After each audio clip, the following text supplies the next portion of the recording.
Well, for further analysis, we're now joined by Mads Gilbert, who's a professor at the Clinic of Emergency Medicine at University Hospital of North Norway. Thank you so much for joining us. Just staying on that, actually, we're hearing that dozens of people have been trapped in the Kamal Adwan Hospital in northern Gaza after the siege by Israeli forces. What services, if any, are hospitals in Gaza able to offer at the moment? Well, thanks to the heroic efforts of the Palestinian medical workers, the doctors, the nurses, and not at least the paramedics in the ambulance service, they still provide whatever medical services is possible to provide in particular, the three hospitals in the north, Kamal Adwan, El Auda, and the Indonesian hospital. Unfortunately, the Israeli occupation army continue their systematic attacks on healthcare.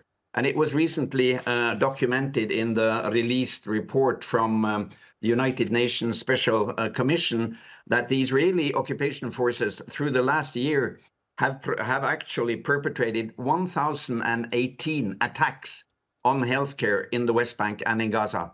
More than 1,000 attacks on healthcare shows that the Israeli army and the Israeli government systematically and deliberately attack healthcare.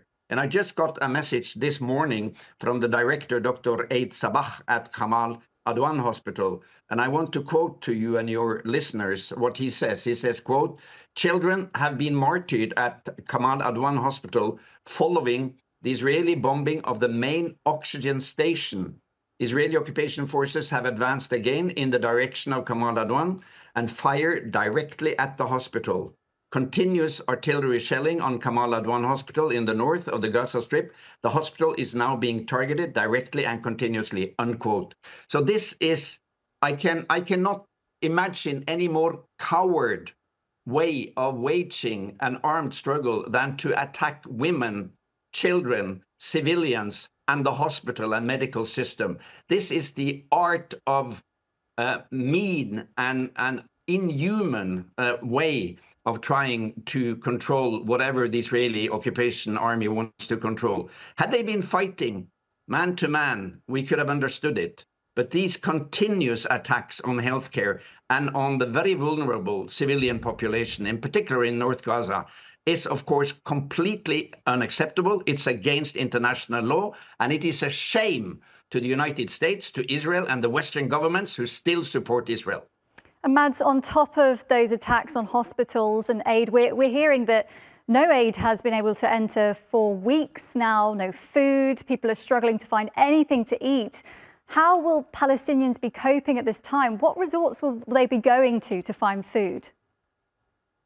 Well, as you say, you're absolutely right. The Israeli occupation forces have completely sealed off northern Gaza with its 250, 300,000 inhabitants. They are starving the population to death, and they are starving the children into disease, infections, and death. Don't forget that a starved child, a malnourished child, have a 11 times higher mortality from common diseases like infections, pneumonia, than a well-fed child. So this is part of the genocide and the ethnic cleansing that they systematically apply in Gaza. Starvation, thirsting, and diseases are three corners of the triangle of death in Gaza now. It's all deliberate. It's all aimed at eliminating the Palestinian people. And as a medical doctor, I cannot continue just to describe the symptoms and to provide humanitarian help. We have to discuss, to attack, and to get away with the root cause of all this misery, which is the Israeli occupation of Palestine and their colonial ambitions of eliminating the Palestinian people. And we're watching this live every day on our mobile phones. And why isn't the Western world standing up and stopping Israel? This is a genocide in the making, and it happens in front of our eyes. And Mads, we know that you've spent time in Gaza in the past. We've had Antony Blinken in the Middle East again for his 11th visit into the region since the war began.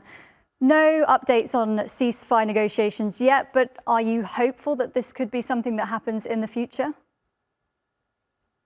Well, it's always important to keep hope alive. And I think what makes me keep hope alive, it is the resistance of the Palestinian and the Lebanese people and their wide-standing opposition to occupation and to the massive attacks from the Israeli occupation forces. I don't believe for a second that United States foreign policy will change. It is a masquerade. This Blinken travels to the Middle East. It's only an obscene masquerade trying to hide the fact that United States of America are complicit, totally complicit in the genocide taking part in Palestine, in occupied Palestine. I just came back from a medical mission to southern Lebanon, and the same tactique is unfolding from the Israeli side in Lebanon. They are bombing ambulances, fire stations, private homes. They are terror bombing Beirut, and they're killing paramedics and medical staff by the hundreds. So if the Western world does not stand up to stop this, we will have the same shameful history to tell our next generation as the history of Holocaust in the 40s and 50s. So I am very, very disappointed. I'm very skeptical. I don't believe for a second that Biden has good intentions, nor Blinken. And I think the only thing that can stop Israel is actually a weapon embargo and a complete economical sanction on Israel. Okay, Mads Gilbert, thank you very much for your analysis today. Thank you.